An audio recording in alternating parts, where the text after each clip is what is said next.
Hello, everyone. I'm Colin Tessier of WrestleZone.com, joined by Robert DeFelice to talk about Friday Night SmackDown. Robert, how you doing? I'm doing great, Colin. It's Friday. It's boss time. We know where we're going for SummerSlam. We already knew where we were going, but they had to do the extra steps and extra flips. So here we are. Here we are indeed. We'll obviously talk about everything that happened, the big things that happened on SmackDown this week. Before we do, just want to remind you all this show, like everything we do here at WrestleZone, is available on any number of streaming platforms, whether it's SoundCloud, Spotify, YouTube, Apple Podcasts, whatever it may be. We've got you covered. So leave a like and subscribe. So Robert, we might as well work backwards here. We had the main event match set up after Sasha Banks made her return to SmackDown tonight. Now, this had been rumored for a while and then reported today that she was backstage at SmackDown, that she'd be returning on the show. And naturally, the speculation had been that she'd be facing Bianca Belair. That was the most logical direction, especially for a show where Bayley got hurt. There wasn't really a clear contender otherwise. And so we had Belair come out early in the show, and she was confronted by Carmella, who wanted a third title match. And then Zelina Vega interrupted, saying that she deserved a shot merely because she hasn't gotten a shot before. And no, she deserves a shot because she exists. Yes. Because that's where we're at now. But go ahead.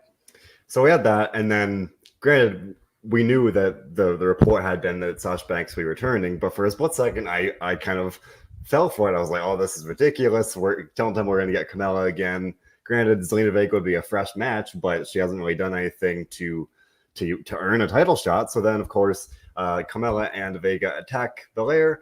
Sasha Banks runs to the ring. It's boss time, and seemingly she returned as a face. They hugged. It was good. Kumbaya.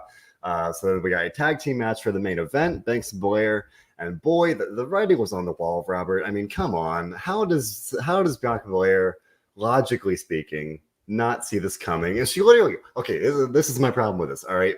When Banks saved her, they had the nice little touch that Belair kind of looked at her like what are you doing? Like, there was that clear kind of distrust, and then she just naively, I guess, overlooked that, or she thought, oh, we're friends now after the tag team match. They won the match. Banks made Carmella tap out.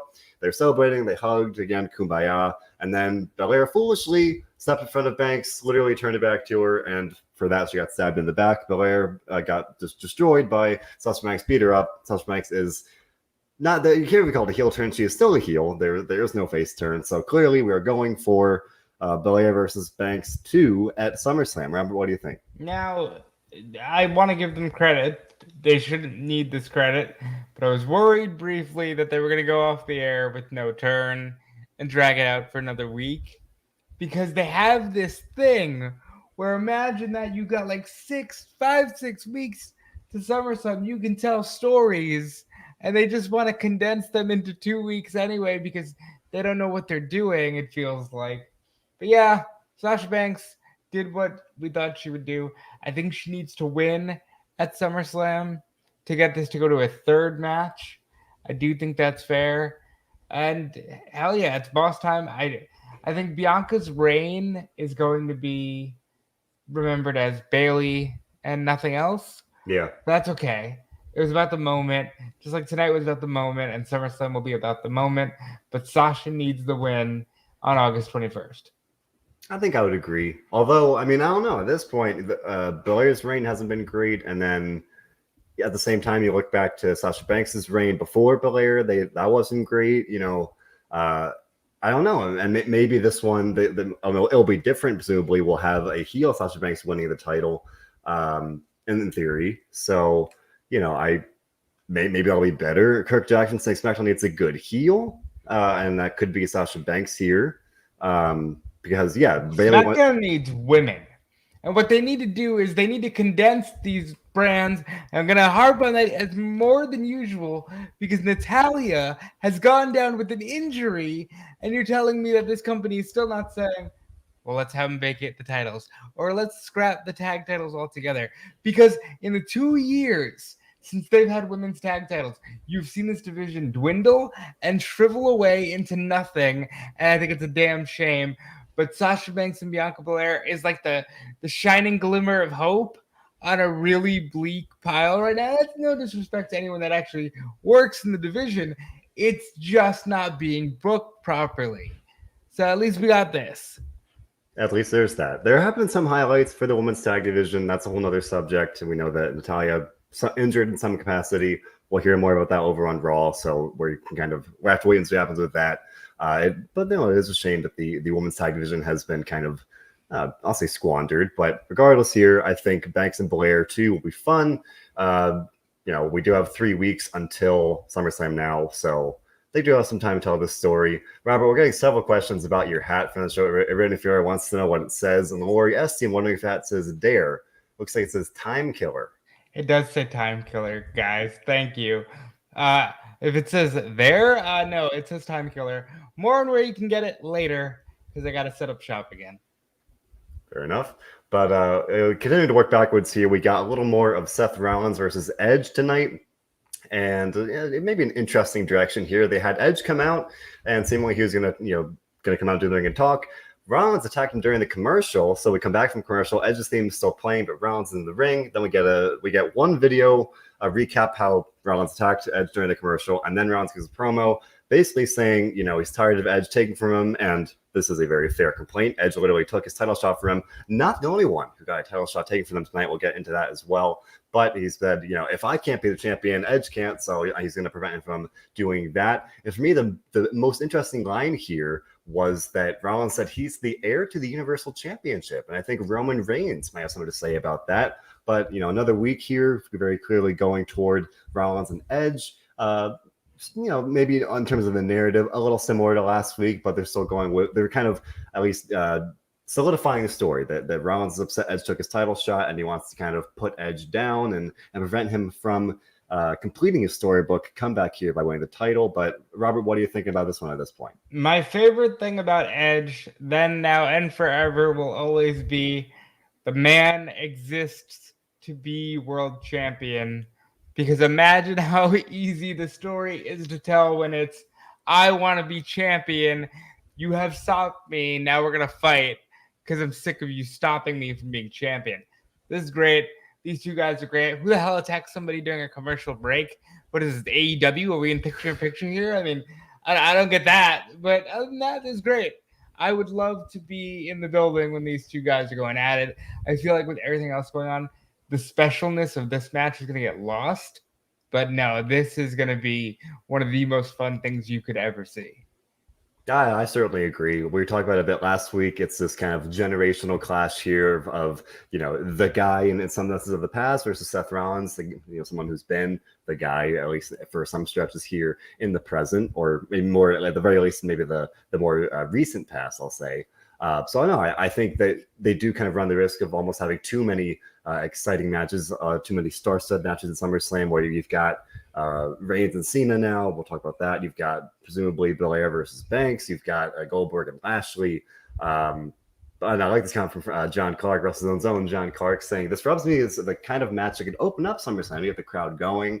I mean, and then that obviously begs the question about match order and whether they deserve to be at the beginning of the show or middle. It's obviously not going to be the main event, but you don't want to be necessarily in the middle of the show when the crowd's tired. But I could see that. This maybe opens the show, both guys go out there, go all out, and start the show off hot. I don't see anything wrong with that. But have they announced how many hours this show is going to be? No, not that I know of. Because they could theoretically be a top of an hour match. Like if the show starts at 8, they can go on at 9. That's the way I see this going. That makes sense. John Clark says it's a 3-hour show. Mercifully, a 3-hour show, not a 4-hour show. But you know what? Though they got enough that if they wanted to do 4, you could play around with 4 for SummerSlam. Oh, they certainly have enough. Having enough is not the problem. Like in some ways, they have too much. And then I always remember WrestleMania 35 when it was like a 7-hour show. They jam packed it. So they clearly have the ability to load the show up however much they see fit. Thankfully, the pandemic era has seemingly shortened shows back to a more digestible I don't know. level. Did you watch Money in the Bank? I'm pretty sure that ended around 11:45. You know what? Here, I'll say it was so much fun. There you go. I lost track of time. So, I mean, I would have hopes for SummerSlam as well. I mean, if they really wanted to load it up like that and draw it out and make it the spectacle that they are clearly hoping that it will be. I think that'd be totally fine. But if we're to believe John Clark, 3 hours, the average length at this point, not too bad, and I can handle that. I'm not too grumpy about that. But no more sense bearing the lead here. Let's talk about it. John Cena's a thief, Robert. John Cena, Mr. Missionary himself, is a thief. Well, first of all, John Cena is a genius to say if you can find somebody who can make a missionary entertaining for 2 decades, hold on to them because they're special. Bless John Cena for knowing where he's at in life. I really appreciate that. Look, John Cena is a thief, but the bigger problem here is you did not need this Finn Balor step. Like, you decided to add this layer that didn't need to be there. It's like saying, I really just added this giant cookie to this chocolate cake because I'm just greedy. And the cookie, it doesn't even need to be there. We're going to get the chocolate cake anyway, but there's the cookie. And now Finn Balor does what? He gets mad at John Cena. He fights Baron Corbin on SmackDown, no less. Where do we go here? What are we doing? Why did we need to do this? We've known forever it's going to be Cena and Roman. Just book the damn match. You could have literally booked the damn match. Night of Money in the Bank just said, hey, guess what? We've signed John Cena, Roman Reigns. You could have had Vince McMahon himself say, it's a personal favor. John wants Roman, John gets Roman. Why did we need the step of Finn Balor just to go, hey, John Cena's kind of an asshole and took this thing from this other guy because he's an asshole? Like, I don't know where we're going with this. Why did we need it? I don't know. We're getting a bunch of support for John Cena, though. Furniture Ordeal Fierro saying John Cena in all caps, many exclamation points. Lori Esteen with John Cena's the GOAT. Nesh Curse saying she loves Cena. So obviously, Cena came out there. He was talking about missionary position. He was called a fun promo. He called Reigns a scared little kid. It's good stuff. And yeah, we did largely know / assume we were going to get Reigns and Cena. And all night long, I was kind of questioning, like, how do we get from point A to point B? I don't know why we're going from point A to point B when he could have just gone to point B in the first place. Or I guess I should say point A in that case. But let's break it down a little bit just to kind of spell. And to be clear, so we're keeping with the theme of this. This is why you don't always need to spice it up. This is where spicing it up goes wrong. Sometimes a little same old just works. Sometimes it just works. Because guess where you got anyway? You're still here. It's still John Cena. You didn't need the Finn Balor step. I will say, and I tweeted about it after the fact, the contract signing and the subsequent Adam Pearce confirming the title match and his reasoning for doing so was one of the most unintentionally funny things I've seen on WWE TV in some time. Because if you turn your brain off, this is really funny. All right, so let's walk through it. We got John Cena's promo early on, calling Roman Reigns, and then I thought, okay, maybe Roman will not sign the contract, he'll back down, and he'll be like, oh, I gotta prove myself. I'll face Cena after all. No, he signed the contract. He's like, I'll beat you so bad, I'll send you back to NXT. Fine, Finn Balor. Oh, I'm gonna take the Universal title back to NXT. Yeah, right. That's not gonna happen, but that's fine. Baron Corbin comes out. Oh, I should say, Cena attacked Corbin after Corbin asked for help. So Cena is a heel, and then Corbin comes out. Obviously, a guy down on his luck, and he naturally thinks, okay, my life sucks right now, so I'm gonna take this contract and I'm gonna get this title match because I can obviously just end the title match by signing my name, even though my name's not on said contract. So he attacks Balor, tries to sign the contract. John Cena comes out trying to be the good guy, seemingly stopping Corbin from signing the contract. Cena picks up the contract and he says, oh, I could sign the contract. I could take Finn Balor's title shot. I could take the spot for somebody that hasn't had a shot lately. And even though I, who have had 16 title reigns, clearly deserve this shot, Cena grabs a Sharpie marker, a little product replacement for you, and signs it, big capital letters. And okay, there we go. And then backstage, Heyman says to Sonya Deville and Adam Pearce, hey, that was great television, which it was. It was fun. If you turn your brain off, very fun. But he's like, hey, that's not legally binding. Finn Balor's name is on this contract. Finn Balor has not signed this contract. And you know what Adam Pearce says? Oh, I see Roman Reigns' his signature. I see John Cena's signature. That's good enough for me. So the contract's fine because it has names on it, Robert. What is this? I'll tell you what this is. This is a very archaic representation of a contract signing. Because I don't know about you, But all paperwork today is done through like DocuSign, and it's just sent to your email, and you don't like none of this happens. None of this face-to-face meeting stuff happens unless maybe if you're buying a house, and they ain't buying a house in Las Vegas, Nevada. Look, I don't know who signs a contract, by the way, in blue Sharpie. Like, is John Cena 5 years old? What is happening? What is this? Like, what are we doing? This is not legally binding. This is ridiculous. This is child's play.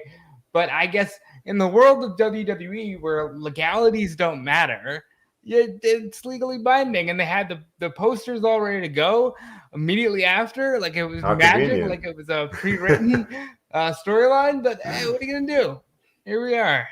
I will say they had have two opportunities to do something really fun. During the real like heart of the pandemic era, they missed a great opportunity to do like a contract signing via Zoom and like just somehow try to work DocuSign into the show. That could have been very timely, very relatable content right there. And I saw someone tweet about it. They have a great opportunity. Bring in David Otunga, the WWE's resident lawyer, and have him hash out all the legal loopholes of this crap. Because You absolutely should bring in David Otunga. And here's why. Because if you look at the active roster page on WWE.com, legitimately, David Otunga is still listed there. So you should get your money's worth and have Otunga take care of this matter pro bono, because that's how he handles things. That's what I think should happen here.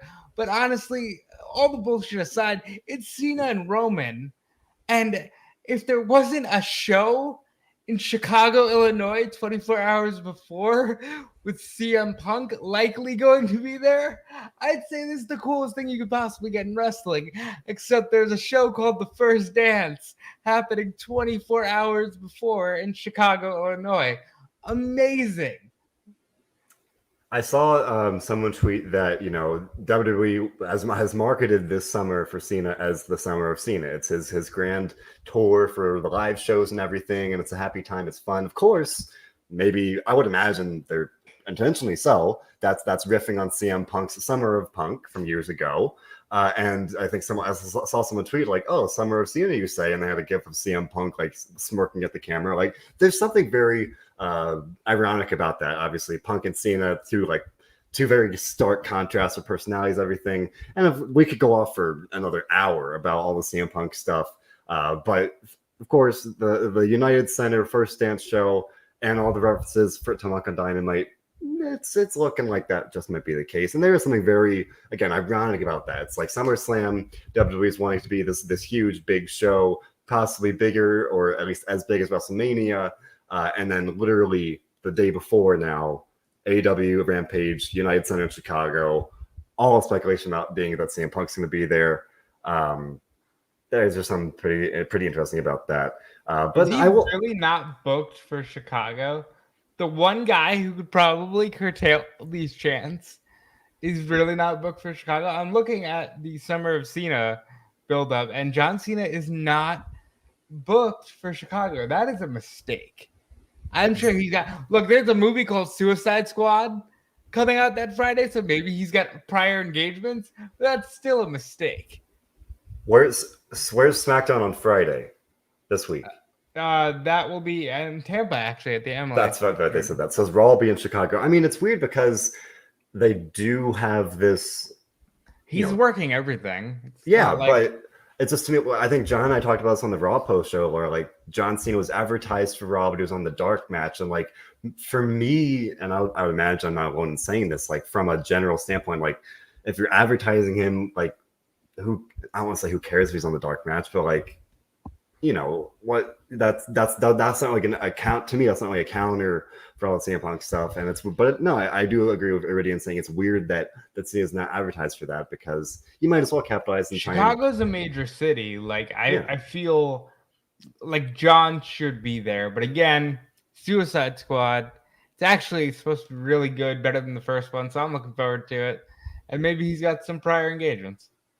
I would assume so. He's probably a very busy guy right now, and that's leads me to my next point. Just in general, I had yet again a moment tonight. I was watching SmackDown, hearing the pop for Cena. hearing the pop for Edge, even though he even say a word, just having him come out and do his entrance. We are spoiled right now. You can say I spent a couple minutes roasting WWE for this silly contract signing, but it's still fun, man. You got John Cena, you got Edge. It's taking me back to my childhood. It's a good time. It's not perfect by any means, but it's fun. Wrestling is back. The fans are back.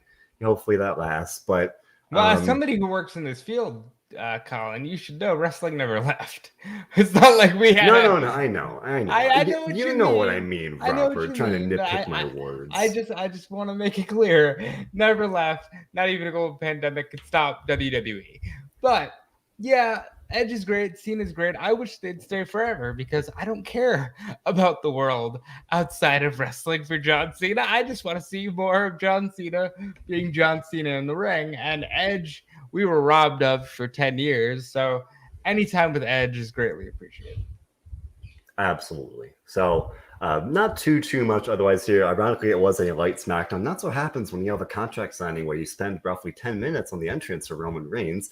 But one other thing was they had an advertised match for the WWE 24/7 Championship where Reginald, who now wants to go by Reggie, had an unannounced opponent. I really thought they were just going to troll us, and because they had Reginald giving a promo, and he was like, "Oh, I'm so glad I'm going to have a match in the ring." He was talking about keeping his head on a swivel, and I really thought they were just going to be able to have someone like roll him up backstage and be like, "LOL, card subject to change." And they actually did have a match. Reginald came out to the ring. Otis and Chad Gable came out, and I thought, is my man Otis about to win some championship gold? Everybody really thought it was Otis. I feel bad for people. And it was not. It was not Otis. It was Chad Gable. Minnesota native. Minnesota native. He should have won. Give the guy a dog a bone, right, Robert? Just give the guy a win from his home crowd. He deserves it. He deserves better than 24/7 title. But if you're gonna throw him out there like that, give the guy a win. Have him lose on Monday. It's fine. It's just a 24/7 title. Doesn't matter. Well, I thought they were gonna have an NXT guy because I was like, oh, they're not announcing who it is. It must be somebody cool.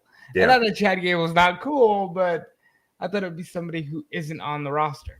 Yep. And it was Chad Gable. So nonetheless, that was just a little tidbit there. But otherwise here, it was a good show, right? It was fun. Fans, they're back. And I'm still very much in that wave of enjoying the shows, maybe more than I should because of the fans being back. The contract signing was silly. And I honestly, I enjoy that because it was just so dumb. That's where we are right now. Some of these things I'm just enjoying because they're so dumb. Robert, I wrote an article today about Goldberg comparing his match with Bobby Lashley to it was King Kong versus the geriatric Godzilla versus the geriatric King Kong, and just stuff like that's just like so dumb, but it works. The geriatric King Kong. I mean, okay, bro, but the key is you're saying the quiet part out loud, man. You don't reference that you're geriatric and go, God, I really want to see him fight now. You're just saying the quiet part out loud. What are we doing? Colin, what happened here? What happened to acting like we know how to act? What are we doing? That is shocking to me, Colin. The geriatric King Kong. Okay. All right. Headlines are fun. Headlines are fun. I'll give you that. Nonetheless, it was a fun SmackDown. Robert, what do you think about it? Scale of 1 to 10. I'll say a solid 7. I enjoyed the major hits. We can skip right over this because they did last week. But Big E, Nakamura, and Cesaro won a 6-man tag. Apollo took a pin. That's fine. Hey, at least Big E has the briefcase. Cesaro should get the IC title. Big E gonna cash in for his last name. Very excited for this. Big E Langston could be the world champion, man. Lori wants to know what's the latest on Cardi B hosting SummerSlam. Cardi B's pregnant, bro. I don't know if Cardi B's gonna be doing much of anything, but hey, I welcome the star power. I welcome outside eyes on wrestling. I see Iridian Fierro saying our friendship is a 10 out of 10. I happen to like Colin. Colin's great, so I'll agree with that. And Robert's the GOAT, and I'm very glad to do show them every week. And now I'm blushing because friendship's good. Anyway, Yeah, but I want to say I was not calling Goldberg geriatric. Those are not my No, words. those are Goldberg said his that words. himself. Who says that about themselves? Like, why would I want to see you fight when you are calling yourself geriatric? Now I want Bobby Lashley to put you in a hospital for being geriatric and still thinking you could step to Bobby Lashley at this stage in his career. More You like a deserve nursing home, whatever you Robert. got get going. Put him in a nursing home at this point. If he's going to call himself geriatric, so that sets up that joke. We glazed over Rey Mysterio beating Jimmy Uso. The only noble thing They cheated. that's the only noble thing. They're cheaters. They're bad guys. They Okay, the good guys are bad guys. Jeff Hardy puts his feet on the ropes. They all cheat. Nobody cares. I get me smiling. Get to 10. Thank you. The Mysterios cheat. John Cena steals title shots from the people who deserve them.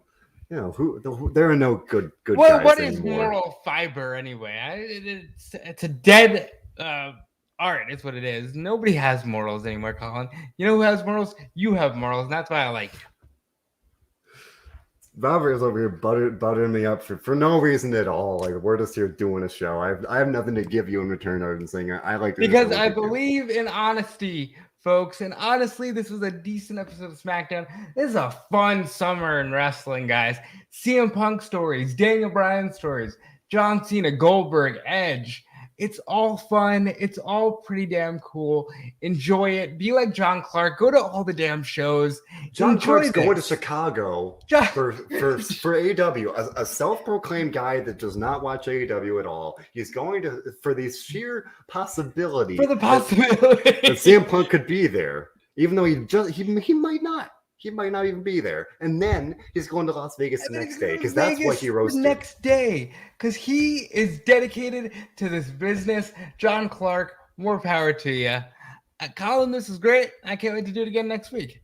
Couldn't agree more. And I was just, John Clark, he can go all over the country. I'm right here in the comfort of my home, sitting on my couch, enjoying wrestling, and that because that's what we do. And John Clark, we do, and you and I, Robert, we do all these post shows every single week. John Clark and I cover NXT. We cover Raw on Monday or Tuesday, Monday, respectively. You and I are here on Fridays. Sometimes it's Saturdays. We're gonna figure. It changes as we go. Who even knows what's gonna happen when Rampage starts? We've got a great stream of interviews constantly coming to you guys. Both has recently reviewed the new GCW World Champion Matt Cardona, so check that out. The Dino Dudes Attitude cover AEW, and they also cover WCW. They also do WCW written for fun. It's a good time. We do good stuff. We try to do our best to do good stuff here. Damn right we do. We do great stuff over here. Follow me on Twitter and everywhere else at DeFelice. Check out where else I'm talking into a microphone because I don't just do it here. I do it on Fightful. I do it on Smart Out Moment. I'll be doing it for the Wrestling Wind Down podcast hosted by our good friends here. Sometimes I even talk on Rest Friends. I'm always talking. I'm always loving wrestling. And you should too. So, guys, enjoy wrestling. That's all there is to it, everybody. Until next time, thank you for listening. And yes, as Robert said, enjoy wrestling.